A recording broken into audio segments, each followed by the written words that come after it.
Metal presents কৃষি সংবাদ, সুজলা সুফলা।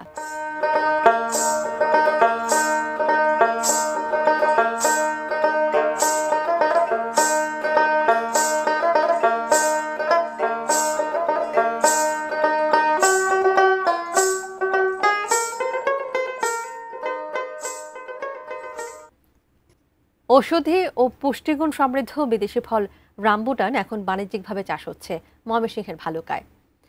গাছ প্রতি ফল ধরছে ৮০ থেকে ১২০ কেজি। চলতি মৌসুমে অর্ধ কোটি টাকা আয়ের আশা বাগান মালিকদের। আর আগ্রহী কৃষক ও উদ্যোক্তাদের পাশে থাকার কথা জানিয়েছে কৃষি বিভাগ। ময়মনসিংহ প্রতিনিধি মোহাম্মদ আসাদুজ্জামান সুমনের তথ্য ও শাখাত হোসেনের ছবিতে ডেস্ক রিপোর্ট। লিচুর মতো স্বাদের রামবুটান দক্ষিণ পূর্ব এশিয়ায় বেশ জনপ্রিয় ফল। কাঁচা অবস্থায় ফলটি সবুজ বর্ণের হলেও পাকার পর টকটকে লাল রং ধারণ করে। সুস্বাদের পাশাপাশি রয়েছে ঔষধি ও পুষ্টিগুণ। সেই রামবুটান ফলটি এখন বাণিজ্যিকভাবে চাষ হচ্ছে ময়মনসিংহ জেলার ভালুকায়। ভালুকা উপজেলার বিরুনিয়া ইউনিয়নের গোয়ারি গ্রাম।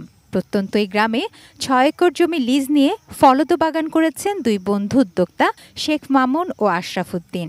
মামুন পেশায় ফার্নিচার ব্যবসায়ী ও আশরাফ উদ্দিন শিক্ষক।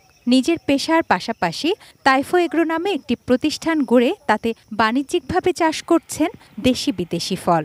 থাইল্যান্ড থেকে ৪০০ রামবুটান গাছের চারা আমদানি করে ভালুকায় আনেন উদ্যোক্তারা। পরের বছরই ফল আসতে শুরু করে।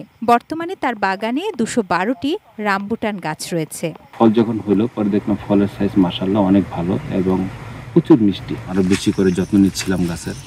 তো নিতে নিতে এই পর্যন্ত আজকে আলহামদুলিল্লাহ এখন আমাদের একটা কিছু কিছু গাছে হবে ১০০ কেজির উপরে ফল হবে। রামবুটান বাগান ও চাষ পদ্ধতি জানতে দূর দূরান্ত থেকে অনেকেই আসছেন গ্রামটিতে। আগ্রহী কৃষক ও উদ্যোক্তাদের পাশে থাকার কথা জানিয়েছে কৃষি বিভাগ। ইউটিউবে দেখছি আর কি যে এরকম ফলের অনেক লাভজনক হয় বা খরচাপাতি কম লাগে। যতটুকু টেকনিক্যাল যে নলেজটা তাদেরকে দেয়ার আমরা দিয়েছি। এছাড়াও সেই ফলটাকে কিভাবে মিষ্টতা বাড়ানো যায়, কিভাবে পরিচর্যা করা যায় সেটাও কিন্তু আমরা শিখিয়েছি। তুনাজিনা তনু, ডেস্ক রিপোর্ট, এটিএন নিউজ।